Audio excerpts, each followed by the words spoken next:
as we start to draw to a close, so now what? I mean, for you, not only earlier information for the day, but in terms of burnout, in terms of how you're seeing your career. Really, I don't think you're really looking at a blank screen. I think you have a lot of experience, a lot of skills, a lot of lessons learned, a lot of things to offer others. What you do well, but maybe there's some gaps. Maybe you're in a lull. Maybe you're saying, you know what, okay, I've mastered this. I'm not really even sure I want to kind of go on to something else. Maybe you have plateau or feel like there's, you know, a growing empty space in your career identity. But please, please don't do what this woman does at the cosmetic counter. She asks, what would you suggest to fill the dark, empty spaces in my soul? Right? It's not going to be another product that's going to be helpful. But start slowly.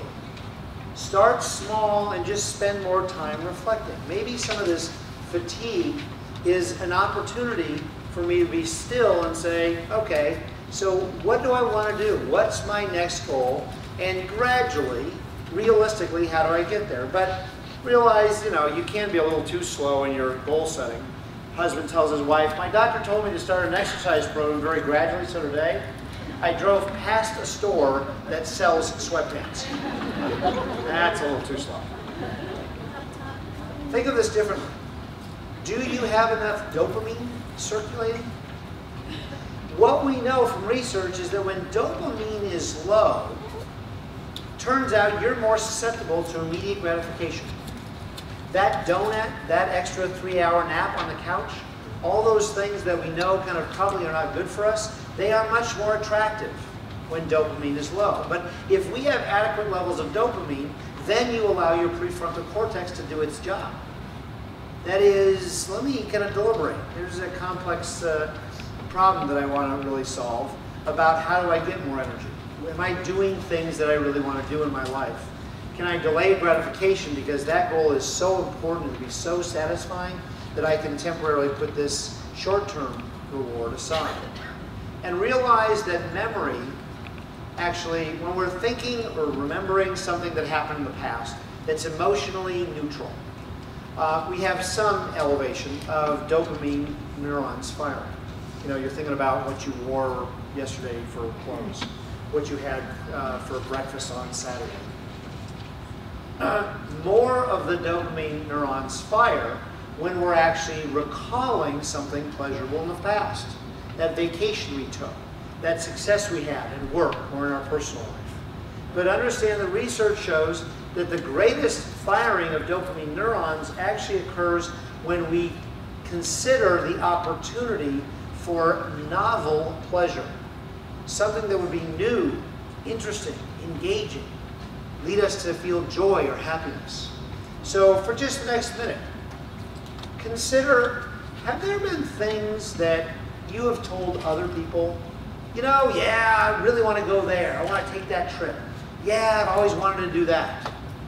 Really? Well, as time passes, that becomes what we refer to as a bucket list, right? So how about you stop talking and choose one of those things?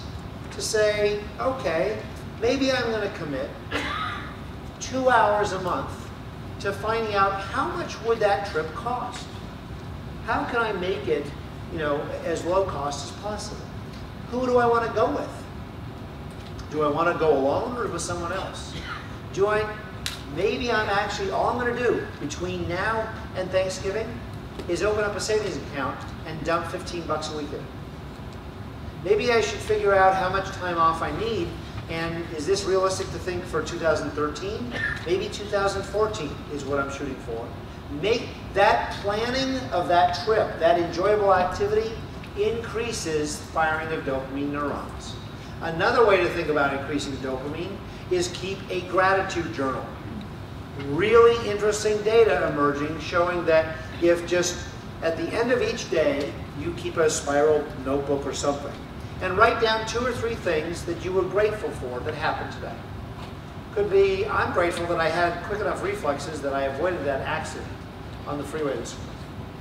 I'm grateful that my niece texted me that she got into her school of choice. I'm grateful that actually that person, that client of mine, you know, she's not all the way there yet, but she really is making progress. I can feel good about that. When times aren't so good, it doesn't change things except for the fact that if you can read for just 5 or 10 minutes from your gratitude journal, page after page, 2 or 3 pages of reasons to be grateful, that actually, again, is showing health benefits. Self-care.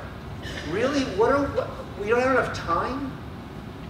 You know, the whole idea about playing, about dancing, about doing enjoyable activities, even massage. The physical therapists who are here today, I assume you've read research by Tiffany Fields. She is the leader in your field from a research perspective, documenting all kinds of benefits of therapeutic touch, massage. Massage, the evidence shows, 50 minutes of massage lowers your cortisol level for the next 6 weeks, more so than if you never got that massage. So there's lots of opportunities, but if you will, unfortunately, that brings you to your fork in the road.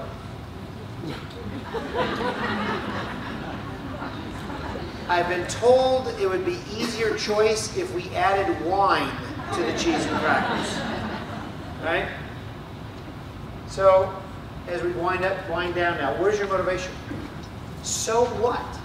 I like this quote by Margaret Young. Often people attempt to live their lives backwards. They try to have more things or more money in order to do more of what they want so they will then be happier. It actually works in reverse.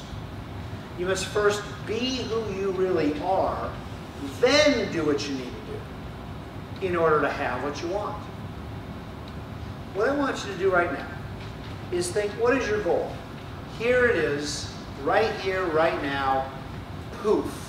I have the magic wand. I've just given you, I don't know, 30% more energy than you had last week. So what? You're less fatigued. Big whoop. What are you going to do with that energy? That's where your motivation is. Think to yourself, what could I do next week with 30% more energy that I didn't do last week because I was so fatigued?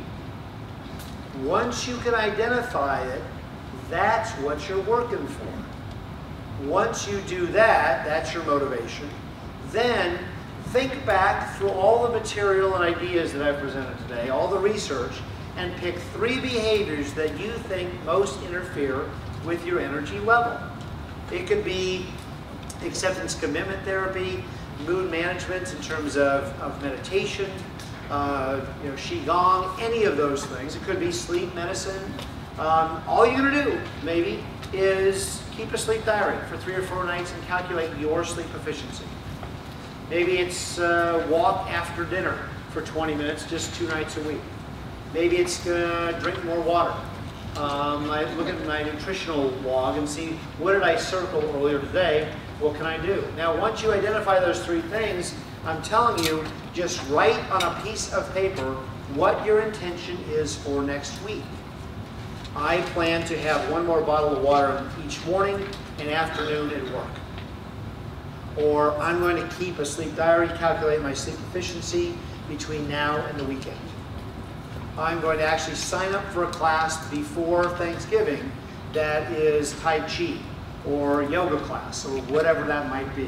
What will be different next week? That's fundamentally the question you have to answer. Because now, in conclusion, the final lyrics of that song by Don Henley, so many contradictions in all these messages we send, we keep asking, how do I get out of here? No. Where do I fit in? Though the world is torn and shaken, even if your heart is breaking, it's waiting for you to awaken, and someday you will learn to be still.